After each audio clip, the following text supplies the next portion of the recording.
You're now listening to From the Jump. Welcome to From the Jump, your source for all things hip-hop. I'm Syllable. This is my co-host, Mr. White. Make sure you subscribe and leave a comment below saying, I subscribed, and we'll try our best to reply to your comment. And we're here to talk about the brand new Kendrick Lamar album, Mr. Morale and the Big Steppers. Big Steppers. And so the next track after this one is Die Hard, right? With Amanda Beefer and Blast. And you know what's interesting about this track is that they never even met each other, right? So Amanda went into the studio with Kendrick, but Blast didn't.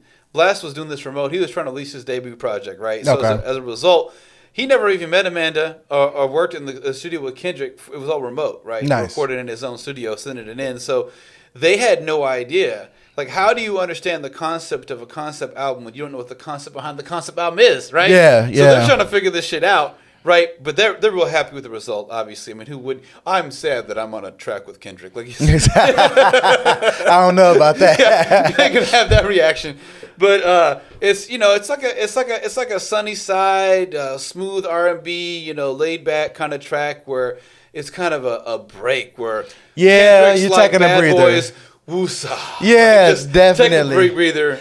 I mean, even of course, you hear Blast saying, "I hope I'm not too late to set my demons straight.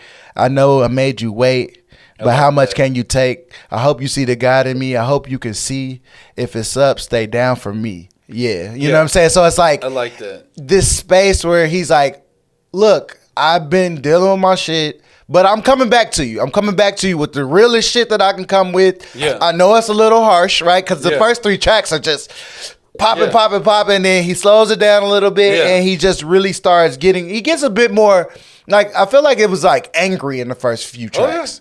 And this track is a little bit more emotional where he's like breaking down a little bit. It's that manic type of space. He recorded the first few tracks and went into the kitchen, fixed himself some lunch. Exactly. That hungry child, got angry some water, crying child, thinking just kind of released that. Yeah. Feeling good. He's got some food in his belly. He goes, all right, let's relax. So then we got Father Time. Kendrick raps, when Kanye got back with Drake, I was slightly confused. Guess I'm not mature as I think. Got some healing to do. What's the difference when your heart is made of stone and your mind is made of gold and your tongue is made of sword, but it may weaken your soul? Like he's still reflecting he's reflecting on the reflection that he's already been reflecting on in this whole album. It's like having a dream. Actually, I had a dream last night, and then I had another dream where I talked to someone else about the dream I just had. This feels like that. So yeah, I like that. I got a lot of father issues. I got a lot of issues with my dad, from the child that I grew up, really abusive, physically, all this kind of stuff I had to go through, right? So reading him, talking about him processing that, and I feel that. And it's interesting that, a lot of people are mad that he used Kodak Black on here, but he used Kodak Black kind of as a prop of a person who grew up completely without their father, right? And then I kind of grew up with my father, right? But he passed when I was really young, so it was like, I started off with that space, but then I lost it. So I have kind of both of those aspects where it's like, I know the feelings, and also it was interesting for him to talk about, him giving props to people who grew up without a father, because it's its own type of difficulty, right? It's like you could have overbearing parents like he had that were basically putting that masculine toxic. The toxic masculinity that they always talk about with people having, it's a real thing, right? Like Kendrick is laying that out. It's like, yes, his father was telling him to do things that was going to affect his psyche later on in life because he wasn't able to cry. He wasn't able to let it out. It was always, be a man, put your chest out. You got to be tough. And that stuff. Real men don't talk about their emotions. Exactly. Right? And that stuff hurts you though. Yeah. Like so I grew up until 16 with my dad beating the fuck out of me. Then I lived on the streets on my own, right? So I had that split of raising myself, but also having the fucked up dad figure, right? Yeah. And that shit stays you. That shadow of my father, I've been trying to get off my fucking back my for whole a life. long time, right? So then we have Rich Spirit, and Rich Spirit is dope.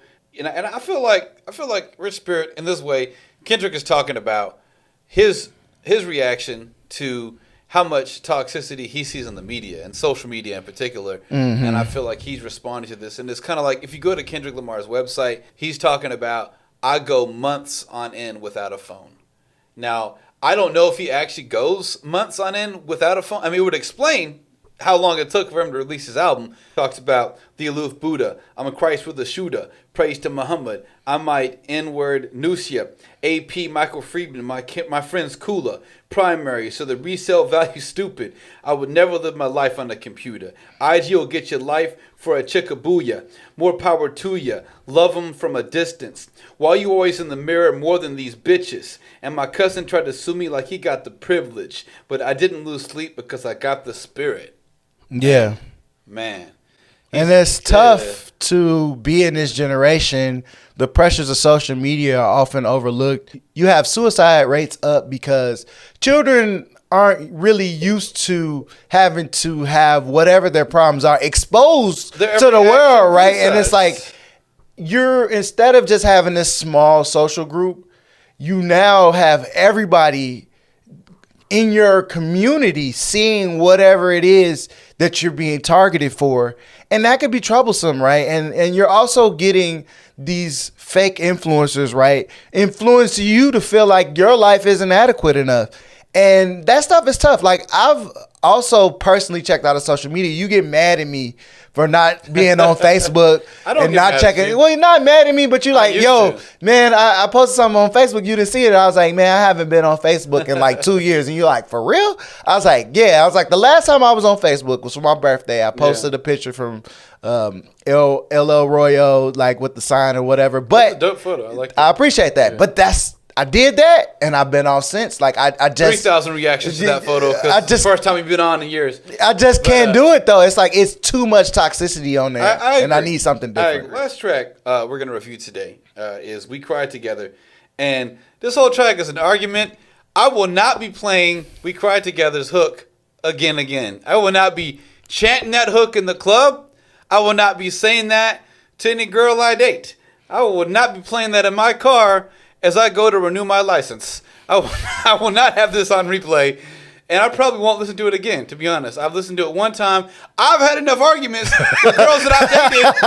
I haven't memorized. You've been there? I listened to this once and haven't memorized. When the song started, and I was like, at first it came in with that Serene sample, and then it switched over there to that dark-ass Griselda style beat, and then like, at first I was like, what type of song is this? And then they started arguing, and I was like, I actually turned it off the first time because I've been going through some shit in my life, and but I've been through this type of shit before, and I just could not listen to it at first because I was like, this is way too real. It's way too organic. Much. It's like the intensity in both of their voices, like it sounded like a legit, like they were actually dating or some shit. All right, so I'm gonna give you some highlights from here, and we're gonna wrap this up because I don't want to spend too much time on this track. Too many memories from baby mama in the past 16 years. Give me my keys. I'm going to be late for work. Fuck your job today. It's going to be the day you walk to that bitch. Just like, like no. That's radioactive toxicity right there. Another line that I like, another few lines I like, because they're trading bars back and forth, right? Don't speak of my mama. The fuck's your problem? That bitch don't like me anyways. Bitch, she gave you the Honda. Damn. Goddamn. Or when she was like, I should have fucked your cousin. He was like, what you say? And then I was like, whoa, stop it. Like, y'all gonna kill each other. This is murderous talk. So the one point that it got a bit of relief from that is we got into some social commentary when she started saying I get mixed up. I didn't keep track. You the reason bitches start calling your bitches because y'all are useless. You're the reason Harvey Weinstein had to see his conclusion. You're the reason R. Kelly can't recognize that he's abusive. Man, shut the fuck up. We all know you still playing his music. It's like, oh man, shit, that's too true. Too true. Yeah. It's like the successor to RZA's domestic violence, you know? Yeah. Like so. Or like a Kim or like a Guilty Conscience, something that Eminem did. Kendrick took some risk here with this project, and I like it. Like that's what I can say. So far, this first half, like this is what we expect from Kendrick, and he delivered. Yeah. He did deliver. He spent 5 years processing his emotions and getting it done on the track. Yeah. So what did you guys think of Kendrick Lamar's new album, right? Mr. Morale and the Big Stepper. I keep wanting to say Hot Stepper because any Kamos. Yeah, Here come the up, stand up, turn it up. Yeah, I'm the lyrical gangster. That was a dope ass fucking hip hop. I love that shit. That was one of the first. I heard that in middle school on the school bus. Nice. But did you also have a hard time processing some of these lyrics? So comment below, and as always, keep it live, keep it jumping, and we're gonna keep bringing you new hip hop reviews, interviews, and culture, and we're gonna do it all straight from the jump.